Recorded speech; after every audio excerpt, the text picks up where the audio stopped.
योजना कई बार नेता के मंच पे चढ़ते ही लॉन्च होती है और जैसे ही नेता मंच से नीचे उतरता है तो वो बंद भी हो जाती है। इसे इतना सीरियसली मत लिया करो। चलो मैं करता हूँ शाम को तुम्हें, ठीक है? सर एक योजना लॉन्च हुई थी चुनाव के टाइम पे, बंद हो गई क्या? रनिंग में, लेकिन उसका लाभ नहीं मिल पा रहा। एलिजिबल हो तुम? सर मैं एलिजिबल नहीं हूँ। अरे तो फिर कहाँ से मिलेगा लाभ? औरतों की योजना थी सर। तो फिर तुम क्यों भटक रहे हो?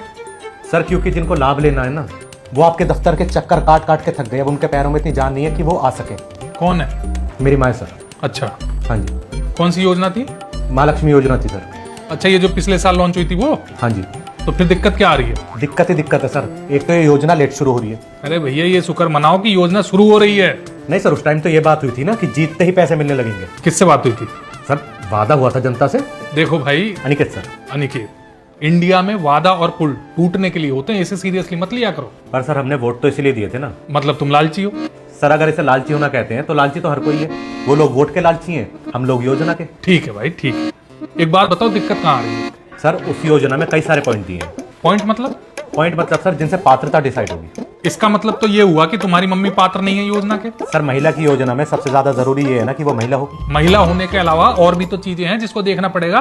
वो पहले कहाँ बताई थी सर? पहले बताते तो तुम वोट थोड़ी देते। मतलब हमसे झूठ बोला सर। नेता सच बोलता है कभी? कोई तो सच बोलता होगा। देखो, जो ज्यादा सच बोलेगा वो बहुत दिन नेता नहीं रह पाएगा। ये तो गलत बात है ना सर। सही तो तुम भी नहीं हो। कैसे? हवा के साथ बदलते हो, कभी जनता इधर होती है कभी जनता उधर होती है। वो तो हर कोई बदलता है ना सर। इसीलिए तो बाद में भुगतते हो फिर। सर आप ये सब छोड़ो, आप पहले पॉइंट क्लियर करवाओ।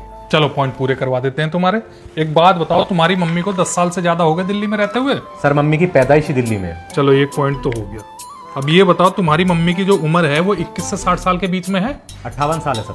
58 साल। मतलब अगर योजना का लाभ मिलता है तो 2 साल से ज्यादा फायदा मिल नहीं पाएगा। चलो ये भी हो गया। अब ये बताओ, वोटर आईडी है? हाँ जी। चलो वोटर आईडी भी है। परिवार की इनकम 2.5 लाख से ज्यादा तो नहीं है? सर अगर 2.5 लाख से ज्यादा महीने की इनकम होती तो मैं आपके सामने क्यों बैठता? महीने की नहीं कह रहा, साल की कह रहा हूँ। साल की? हाँ साल की। सर अगर साल की 2.5 लाख ना हो तो दिल्ली में कैसे गुजारा हो जाएगा, आप ये बताइए। इसका मतलब ये हुआ कि तुम्हारे परिवार की आय 2.5 लाख से ज्यादा है सालाना। हाँ सर, मैं प्राइवेट कंपनी में जॉब करता हूँ। 15,000 रुपये मैं कमाता हूँ और मेरी बीवी एक एक्सपोर्ट की कंपनी में सिलाई का काम करती है। 9,000 रुपये महीना वो कमाती है। इसका मतलब ये हुआ कि तुम्हारी मम्मी इस योजना की रेस से बाहर है। सर ये पहले बताना चाहिए था ना आपको। फिर वही बात कर रहे हो यार। सामान लेने जाते हो तो वो क्वालिटी पहले नहीं पता लगती, जब यूज करोगे तभी क्वालिटी पता लगती है, समझे?